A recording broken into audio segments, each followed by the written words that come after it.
হযরত মাওলানা তারিক জামিল সাহেব বলেন, তায়েফে যখন ছেলেরা অঝরে পাথর মারছে, নবীজির পবিত্র দেহ থেকে লাল রক্ত যখন পড়ছে, তো সাত আসমানের ফেরেশতারা চিৎকার করে কাঁইদা উঠছে, কেঁদে উঠছে আল্লাহর কাছে, আল্লাহ এটা তো আপনার বন্ধু, হচ্ছেটা কি মাওলা?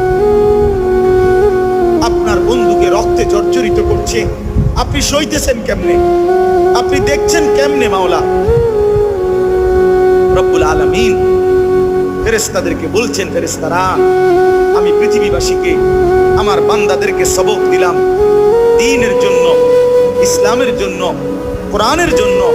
আমি আমার পরম বন্ধুর পবিত্র তাজা রক্ত জমিনে ঝরাইছি। অতএব আমার বান্দারা যেন মনে রাখে, দ্বীন সবচেয়ে বড় আমার কাছে, ইসলাম সবচেয়ে বড় আমার কাছে।